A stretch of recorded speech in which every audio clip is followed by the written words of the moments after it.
Hello ladies and gentlemen, welcome to the Boeing 737. We're here on arrival in Prestwick and the weather is actually horrific. You can see there the turbulence shaking the aircraft around. We've got storm cells all over the shop. Weather radar is on your side and we are getting in line with the airfield on my side. And again, it's 25 gusting 45 knots on the crosswinds. So despite the storm here, approach 303 and let's go ahead, arm it. And yeah, look at the autopilot. Whoa, we've just gone through a storm cell. Look at it shake the aircraft.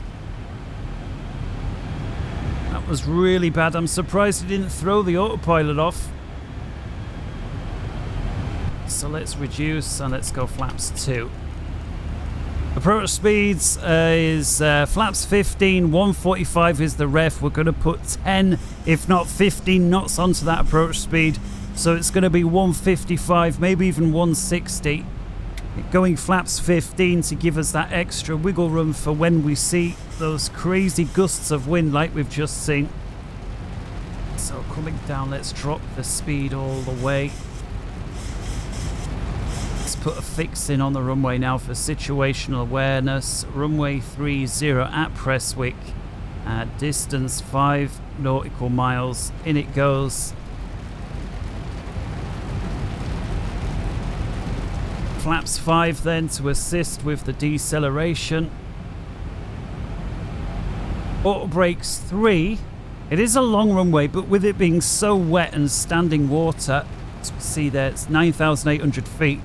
I don't think there's anything to be gained by going max auto brake. Yeah, look at this. With these turbulence here, we're not really slowing down very well, so I'm going to go ahead, dump the gear, use it as a bit of an air brake. Oh, look at the speed just going up and up and up there. Wind shear, wind shear, wind shear. Wind shear, we got it. Sorry, sweetheart, my cat's trying to sit on my arm. She likes to do that, but not a good time when I'm coming into land in the stormy conditions. Yeah, so if we do miss, it's up to 3,500. So we'll put that in. Approach is armed single channel. We can now go flaps 15. We've got it. And there's our ref. 155, flaps 15. Landing. We are clear to land, and with that, landing checks are all complete. We are armed, well, we are now speed brakes armed, auto brakes 3, flaps are set, approach is set, 1,400 feet to go. I'm going to take over the auto throttle now, so I'm going to disconnect the auto throttle only. Autopilot is still flying the aircraft. We are now within the 5 miles, and I'm going to try and stabilize somewhere between ref and 155 as best I can. We do have ourselves these big gusts, and again looking at a 30 knot crosswind with wind shear. We'll keep the wipers on even though we have just emerged from the clouds. 1,000 autopilot disconnect.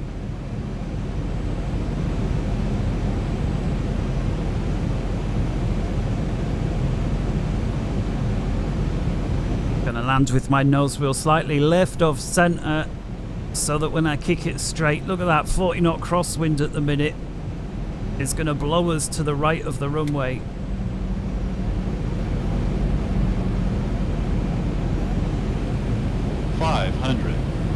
Whoa, do you see all that speed suddenly gather up and then drop off? So those are the sort of things I've got to be careful about on this sort of weather.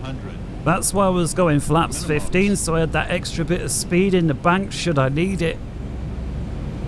Minimums continue. Light slow. Light slow. It's fine, I've got it. 200. Bit of a balloon again. Resisting the urge just to cut the throttle all the way. 100. It's a wet runway. I am going to cut the power 40, now. 30, 20, 10, 5. Right boot, we're down. Reverser's out. Full right rudder. And I'm going to use a bit of differential reverse here because I'm really struggling to keep it on the center line. So the right engine's pulling back more than the left. And that really is helping keep us on the centre line. 80 knots. Idle reverse. Both sides. Alright, we are down. Manual braking, reverses off. Check the auto brake, and with it we're done. Okay, so we'll vacate here, but just before we do, let's go ahead and check that in the replay.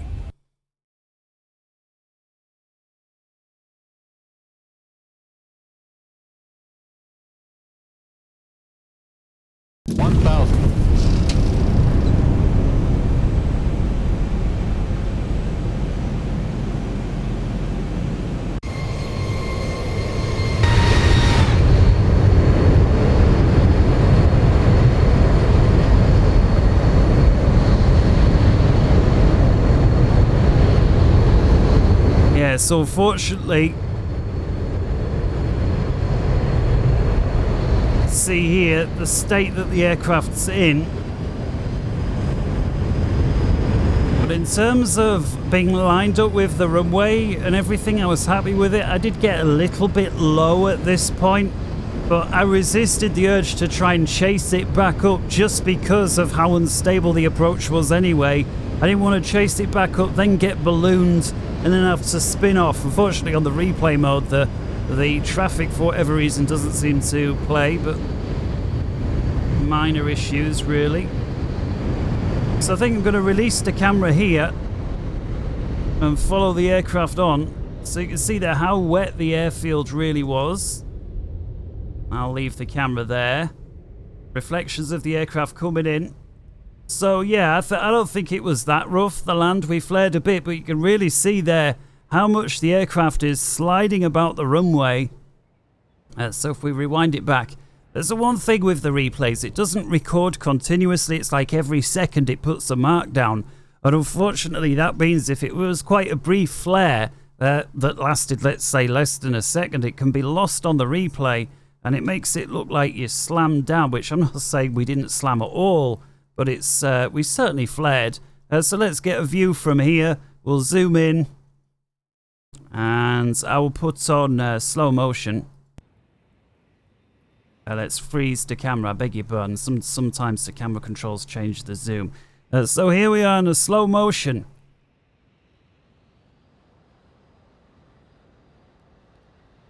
Yeah, so you see there, one hell of a crosswind. And despite our nose being from our perspective to the left, you see the main wheels were actually either side of the centre line. There's the touchdown. You see the rudder coming out there as we kick it straight.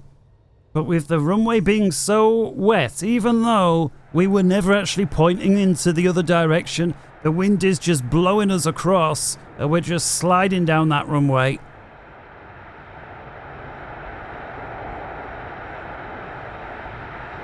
But actually, in terms of, you know, aerodynamically, I never felt that we lost control, not even nearly. We were in control of that all the way. The only thing was the randomness of the turbulence is, of course, giving you your little lumps and bumps.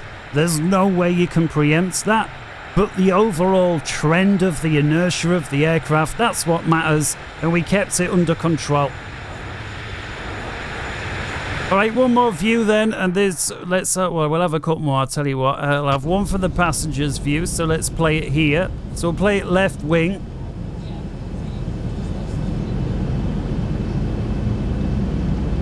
I love the flex together with seeing what the flight controls are doing. I think that's a really good view. There is a flare, you can make it out a bit there. Not bad at all, beats Ryanair any day.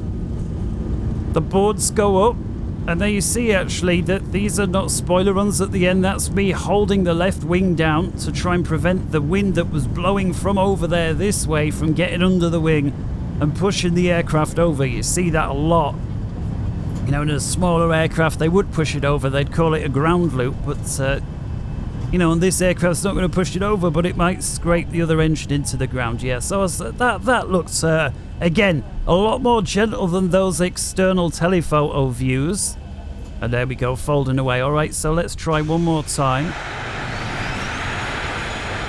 See the clouds there in high speed blowing in the opposite way.